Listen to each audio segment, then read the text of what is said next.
मैं संतोष वर्मा बलिया और लखनऊ का रहने वाला हूँ और 1-1.5 महीने से कुछ प्रॉब्लम हो रही थी, जैसे पसीना आना रात में या रेस्टलेसनेस या कभी कभी लेफ्ट साइड में जो है हैवीनेस।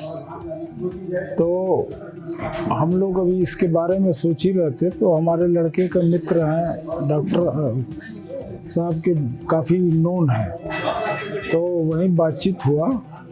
गौतम स्वरूप, डॉक्टर गौतम स्वरूप के बारे में वैसे भी हम लोग काफ़ी जानते थे कि he is upcoming very good cardiac doctor.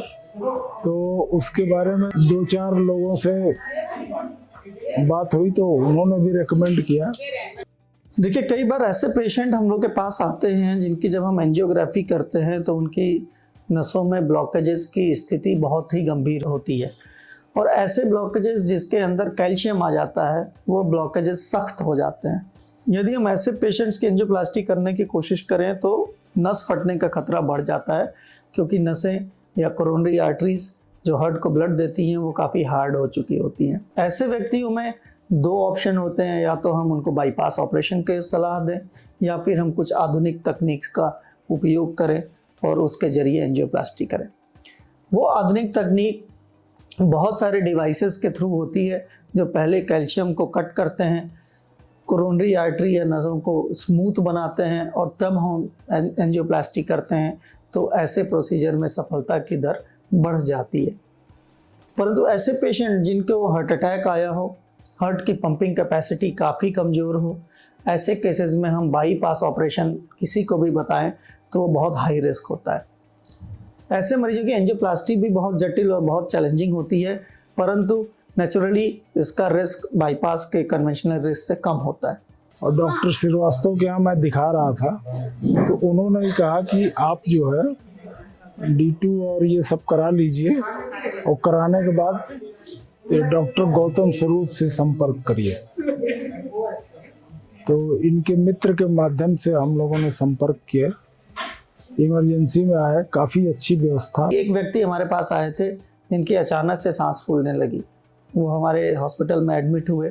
2 दिन तक हम लोगों ने उनको मेडिकल मैनेजमेंट पे रखा, दवाइयों पे उनको स्टेबल किया। उनकी सांस में आराम के बाद जब हमने उनका एको किया तो देखा कि उनकी हार्ट की पंपिंग कैपेसिटी केवल 25% थी, मतलब हार्ट केवल 25% काम कर रहा था। जब हमने उनकी एंजियोग्राफी करी ये कारण जानने के लिए कि ऐसा क्यों हुआ, तो उनकी हार्ट की 2 नसों में बहुत लंबे ब्लॉकेजेस थे और वो नसें काफ़ी सख्त थी। ऐसे कंडीशन में हमने उनको दोनों चीज़ों के ऑप्शंस दिए, परंतु टेक्निकली वो बाईपास के लिए एक हाई रिस्क पेशेंट था। उन्होंने एक नई विधि को चूज़ किया जो हम लोग रेगुलरली करते हैं, जिसका नाम है ऑर्बिटल एथरेक्टमी। ऑर्बिटल एथरेक्टमी एक तरीके की डिवाइस है जो कोरोनरी आर्टरी के अंदर जाके राउंडेड फैशन में कैल्शियम को कट करती है, और इस तरीके से वो पूरे आर्टरी में जाके कैल्शियम को हटा के आर्टरी की वैस्कुलर टोन या नेचुरल टोन को वापस करती है, और फिर उसके बाद हम लोग उसकी एंजियोप्लास्टी करते हैं। इस तरीके के प्रोसीजर एक हाई रिस्क प्रोसीजर होते हैं जिसमें अकस्मात जान जाने का खतरा या फिर हार्ट के फेल होने का खतरा बहुत ज़्यादा होता है। परंतु इस तरीके की प्रक्रियाएं टेंडर पाम हॉस्पिटल में हम लोग रेगुलरली करते रहे हैं और बहुत सफलतापूर्वक करते रहे हैं। तो उस तरीके के चैलेंज को हमने फिर एक्सेप्ट किया और इस पेशेंट की हमने ऑर्बिटल एथरेक्टमी से एंजियोप्लास्टी की। वो पेशेंट बहुत ही अच्छे से टॉलरेट किया उन्होंने, और अगले ही दिन उनके सिम्टम्स में काफ़ी आराम मिला। 2 दिन बाद जब हमने उनका वापस एको किया तो उनकी हार्ट की पंपिंग कैपेसिटी में भी इजाफा हो गया। और इनकी टीम ने काफ़ी अच्छा टेकअप किया।